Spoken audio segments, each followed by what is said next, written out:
پھر اس طرح آئرش عوام کے لیے جو ہے آئرش ریپبلکن آرمی، یہ اس طرح کے رہتے ہیں۔ یہ لوگوں کا مرکز کون ہوتا ہے؟ ریاست ہوتی ہے، اور وہ اس کے خلاف ہی ان کی ذاتی لڑائی رہتی ہے۔ یہ روایتی طرز کی دہشت گردی میں آئے گا۔ اگر اس کا جدید نظریہ دیکھیں گے تو ان کا توجہ کا مرکز اب یہاں پر ہے نا، ریاست نہیں ہے۔ اب انہوں سبھی سے مطلب ان کی ایک قسم کی وہ ایک دشمنی ٹائپ ہے۔ اب یہاں تھوڑا سا نظریہ ان کا کیسا ہے کہ اپنے لوگوں کا تو ہے، لیکن یہاں مذہبی عقائد بھی آ گئے ہیں، اور جو مذہب کے مطابق ان لوگ وہ ان کو بھی حاصل کرنے کے لیے کوشش کر رہے ہیں، مذہب کے بڑھاوے کے لیے بھی۔ جیسے کہ دیکھیے 26/11 کا جو حملہ ہوا تھا نیو یارک پہ ورلڈ ٹریڈ سینٹر پر، یہ اسی کا ہے۔ وہ کیا تھا اس کا، اسامہ بن لادن نے جو کیا تھا۔ اسی طرح سے یہ افغانستان کا جو دہشت گرد گروہ ہے طالبان، تو یہ تھوڑا سا ایک ہی مذہبی نظریے کو لے کر چل رہے ہیں، اور اس وجہ سے ساری دنیا میں ان لوگوں کا نام مذہب سے جوڑ کر دیکھا جا رہا ہے کہ انہوں نے مذہبی دہشت گردی پھیلا رکھی ہے۔ دیکھیے یہ والا ہے 9/11 کا جو ہوا تھا، ورلڈ ٹریڈ سینٹر پر جو حملہ ہوا تھا پلین کے ذریعے سے۔ کبھی آپ دیکھیے یوٹیوب پہ کہ 2 پلین تھے، ایک کے پیچھے ایک گئے، اور وہ اس عمارت کو انہوں نے اس میں چلے گئے، اور وہ پلین تو اس میں کہ سب لوگ تو گئے ہی گئے، وہ عمارت پر بھی بہت زیادہ نقصان ہوا تھا۔ یہ ایک بہت بڑا دہشت گردانہ حملہ رہا تھا۔ اسی طرح سے اگر ہم دیکھیں گے تو اپنے پاس بھارت میں بھی بہت سارے ہوئے ہیں دہشت گردیوں کا۔ دیکھو یہ ایک رہتا ہے کہ ٹیررزم جو ہے نا صحیح نہیں ہے۔ مقاصد اگر ہے آپ کے کچھ ڈیمانڈس ہے تو اس کو آپ کو ایک اچھے نظریے کے ساتھ، ایک اچھے راستے کے ساتھ حکومت کے سامنے، عوام کے سامنے اس کو پیش کرنا چاہیے۔ اس طرح کا غلط راستہ استعمال کر کے اور بے گناہ لوگوں کی جان لے کر وہ مقاصد حاصل کرنا ایک کیا کہیں گے کہ ایک شیطانی عمل ہے، اچھا عمل نہیں ہے۔ یہ اس سے کس کو بھی فائدہ ہونے والا نہیں ہے، تو یہ چیزیں نہیں کرنی چاہیے۔ لیکن اس کے باوجود بھی یہ چند لوگ ہیں جو اس طرح کے بہکاووں میں آ کر اس طرح کی چیزیں کرتے ہیں۔ تو بھارت میں بھی ایسے بہت سارے اٹیکس ہوئے ہیں، جیسے کہ اگر دیکھیں گے جب 1993 میں ایک ساتھ سیریل بم بلاسٹ ہوئے تھے بامبے میں، ریلوے میں بھی اڑایا گیا تھا۔ اسی طرح سے 26/11 کا جو ہوا تھا ایک ہوٹل تاج کے اوپر، اور اس میں بڑے بڑے ایماندار پولیس آفیسر وہ لوگ شہید ہو گئے تھے۔ اور وہ قصاب کا تو آپ نے نام سنا ہی ہوگا کہ اس کو پکڑا گیا تھا، وہ ٹیررسٹ کو، بعد میں سے اس کو پھانسی دے دی گئی۔ تو یہ اس طرح سے اگر لسٹ دیکھیں گے دہشت گردوں کی مثالیں بھارت میں، تو دیکھیے اتنے سارے ہوئے ہیں۔ لاسٹ والا اگر دیکھیں گے تو 2019 میں ہوا تھا، گڑچرولی بارودی سرنگ سے پولیس اور ان کے ڈرائیور کی موت کی گئی تھی۔ تو یہ والے، تو اب یہ تو ہم سمجھ گئے نا، آپ دہشت گردی سمجھ گئے نا آپ لوگ۔ یہ والا اگر کوشچن آیا آپ لوگوں کو تو اچھے سے لکھنے آنا، سمجھ جاؤ بس، ہاں، کہ دہشت گرد کیا ہے، یہ لوگوں کا راستہ کیسا ہے، ان کے مقاصد کیا ہے۔ تو کیا ہے دہشت گرد؟ ان کا مقصد مطلب کیا کرتے ہیں یہ لوگ؟ سماج میں خوف و ہراس پھیلانے کی کوشش کرتے ہیں، اور اپنے مقاصد، پہلے سیاسی مقاصد ہوا کرتے تھے، اب مذہبی بھی ہے، وہ حاصل کرنے کی کوشش کرتے ہیں۔ اور ٹارگٹ کس کو بناتے ہیں؟ یہ عام لوگوں کو، اور وہ نرم نشانہ ہوتا ہے، ٹھیک ہے۔ اور اس طرح سے الگ الگ مقامات پر انہوں نے دہشت گردانہ حملے کیے، بس اتنا ہی ہے، سمپل ہے۔ اب یہ دہشت گردی تو ہم کو پتہ چل گیا، یہ ایک چیلنج ہے، یہ بھی معلوم ہو گیا، کیونکہ یہ ابھی بھی چل رہا ہے، اسٹاپ نہیں ہوا ہے۔ اب ان کو حل بھی تو کرنا چاہیے نا، صرف ہے مسئلے ہے بول کے چل سکتا ہے کیا؟ نہیں، بلکہ ان کو سالو کرنے کی بھی کوشش ہے۔ تو اب اس کی جو ہے انہوں نے 3 سطح بتائے ہیں کہ کس طرح سے حل کر سکتے ہیں۔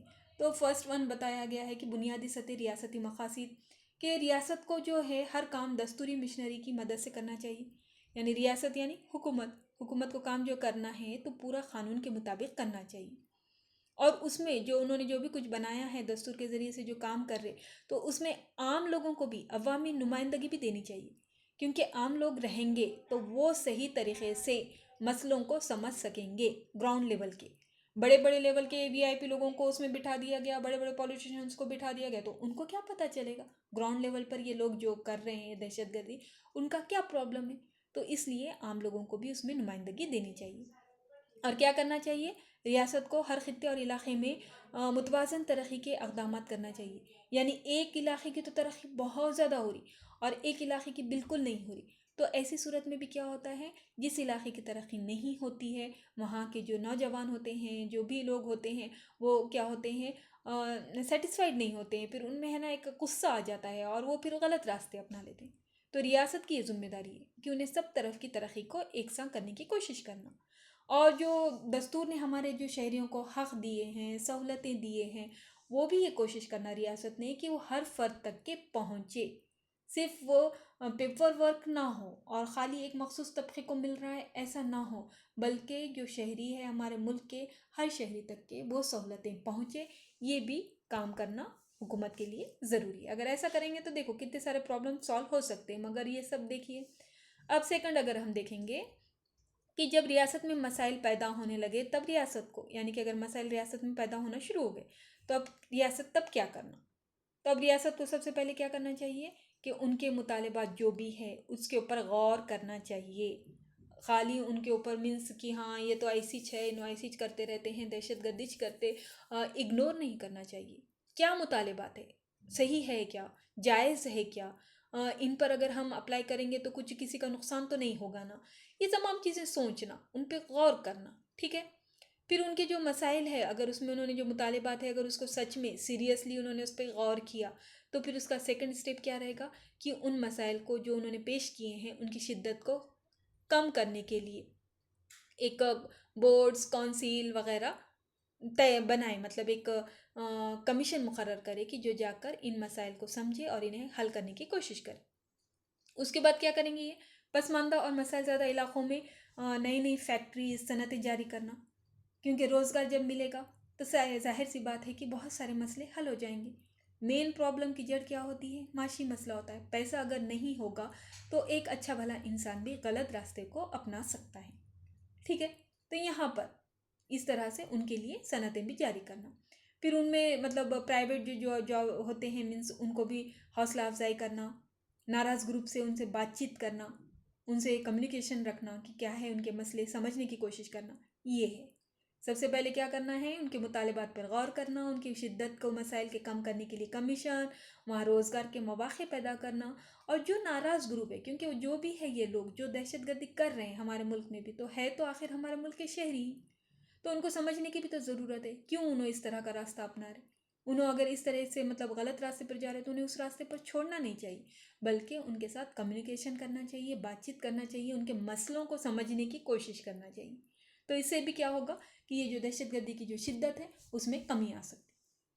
اب جو تھرڈ اسٹیپ ہے یعنی تھرڈ اسٹیج آ گیا ہے کہ جب مسائل پرتشدد ہو جائیں، یعنی کہ یہ دونوں کر رہے لیکن اس کے باوجود بھی یہ پرابلم سالو نہیں ہو رہے اور اب تشدد پر آگے ہیں وہ سامنے والے، تو اب یہاں پر کیا ضروری ہے، اب یہاں کے اسٹیپس کیا رہیں گے کہ اب ان کا حل تلاش کرنا بہت سیریسلی ضروری ہے ریاست کو، اور اب یہاں پر تشدد رہنے کی وجہ سے ریاست کو کیا کرنا پڑے گا، فوج پولیس کا بھی استعمال کرنا پڑے گا، جس طرح سے کشمیر میں ہوتا ہے، دیکھیے وہاں پر فوج کا استعمال ہوتا ہے تاکہ وہ چیزیں جو ہے وہاں کی کنٹرول میں رکھی جا سکے۔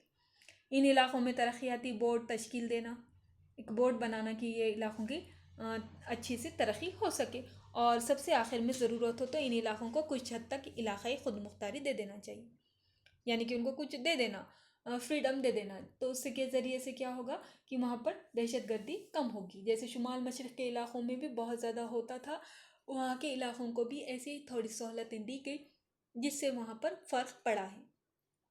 تو اس طرح سے حکومت کا کام ہے، دہشت گردی تو ایک بہت بڑا چیلنج ہے، یہ راستہ صحیح نہیں ہے، یہ سب چیزیں غلط ہے، اور جس سے نہ صرف جو کرتے ہیں ان کو نقصان ہوتا ہے بلکہ دوسرے دیگر لوگوں کو بھی اس سے کافی نقصان ہوتا ہے۔ یہ چیزیں سمجھنے کے ساتھ ساتھ حکومت کو بھی اس کے لیے یہ تو مطلب ہے ہی، لیکن حکومت کو بھی یہاں پر ضروری ہے کہ وہ سیریسلی اس کے خلاف اقدامات کریں، صرف پیپر ورک نہیں کریں، خالی خالی باتیں نہیں کریں، بلکہ ان لوگوں کے ایکچول مسائل کو سمجھ کر اس کو حل کرنے کی کوشش بھی کرنا ضروری ہے، تو ہی یہ مسئلہ حل ہو سکتا ہے، ٹھیک ہے۔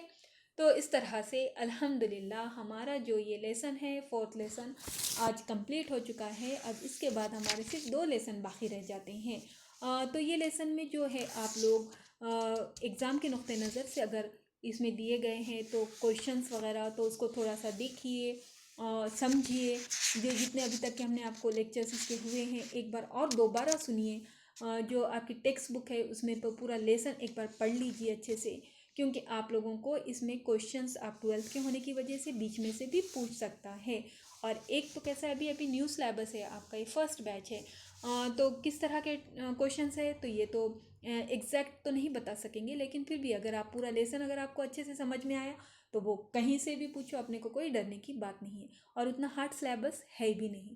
تو جو بھی اگر آپ کو اس میں سے پھر بھی کچھ بھی اگر پرابلم آتا ہے تو آپ ہم کو بالکل پوچھ سکتے ہیں. ٹھیک ہے، تو پھر چلیے، پھر اسٹڈی اچھے سے کیجیے، پڑھیے، سمجھیے اور دعائیں کیجیے، دعاؤں میں سب کو یاد رکھیے. چلیے، السلام علیکم ورحمۃ اللہ وبرکاتہ.